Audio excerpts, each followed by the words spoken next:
In this video, I'll show you how to create new users or add new users in WordPress. Well, when you do one-click install of WordPress, you already create a default user called admin and he has the highest privileges. In this video, I'll show you how to do other users or how to create other users. Hi, my name is Karthik. I am a web developer and the founder of wpalgorithm.com. I make step-by-step WordPress and Elementor tutorials to help beginners build amazing WordPress websites. If you're a beginner or if you want to learn how to build amazing WordPress websites, this channel is for you. Subscribe and let's get into the tutorial. The very first step that you need to follow is to log in to your website as an admin. And these are the credentials that you've used while doing one-click install of WordPress or when you just created your website. So just type in your website domain for .com or whatever extension /wp-admin and hit enter. You just need to fill in your credentials. I'll quickly fill my credentials. Click enter and you'll be logged into your WordPress dashboard. Once you're in your dashboard, head over to the left hand side of the dashboard entry where you see something called users.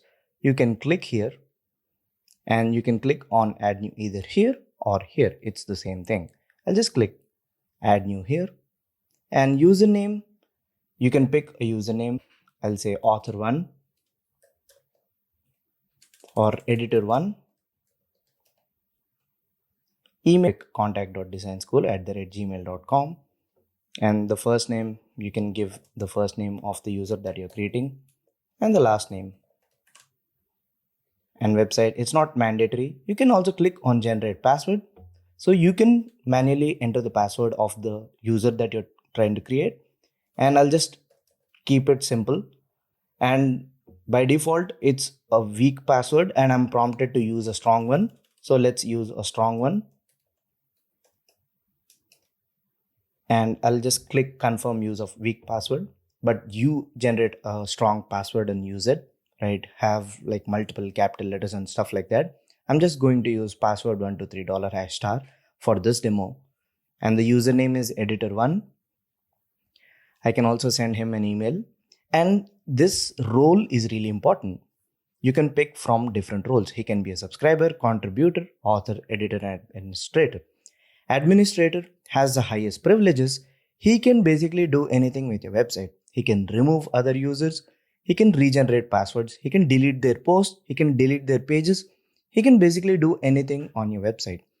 An editor can only delete or edit others' posts, but he cannot have website level access such as creating new users, deleting them or something. An author, he can only edit or delete his own posts. He cannot delete others' posts. He can just view them. Contributor just can submit his posts and they need to be manually approved by an editor or an admin. Subscriber, he can just view the content, whatever is there on your website, right? So this is how the roles work. And pick a role. By default, you can pick author, subscriber or contributor.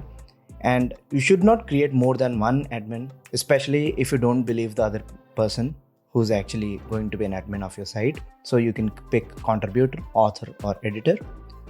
I'll pick editor, or I'll click on add new user. And just like that, now the editor is added. And how can the new user log in? Well, by using the same method. Just log out again. You need to type wpfreedom.com /wp-admin, whatever your domain is. Just type that domain /wp-admin. He'll get the same box. Here he need to fill his details. The username I used was editor1, right?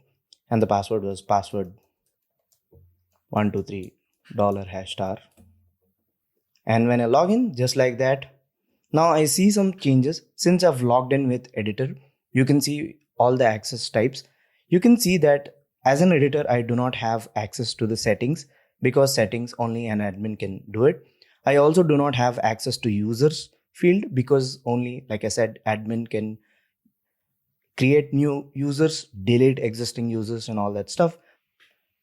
But you can clearly see that as an editor, I can delete the posts even created by admin. You can see the author of this post is actually admin and I'm logged in as editor1, but I can still trash his post and delete it forever edit his post, and do all the changes to the content, all types of content. So it can be posts, it can be pages, it can be custom post types and stuff like that. But I cannot add or remove plugins.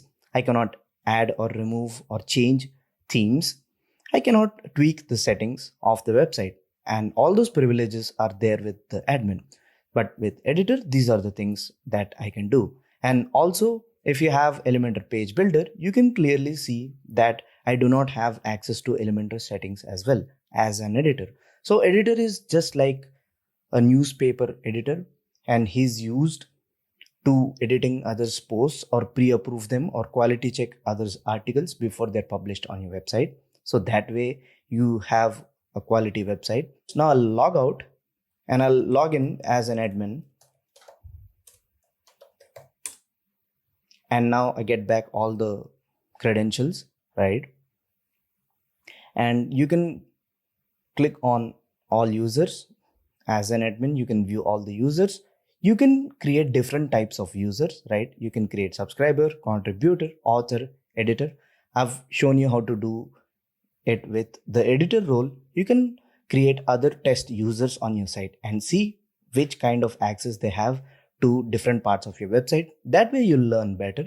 So this is how you add new users in your WordPress website. And this is just one of the ways to do it. There are, of course, multiple ways to do it. Hopefully you enjoyed this video. If you did, make sure you give it a thumbs up. And if you want to learn how to let users register themselves and automate this process, check this video at the top. And if you want to learn WordPress from the very basics to the most advanced things, check this playlist at the bottom and subscribe to the channel, and I'll catch you in the next one. Peace.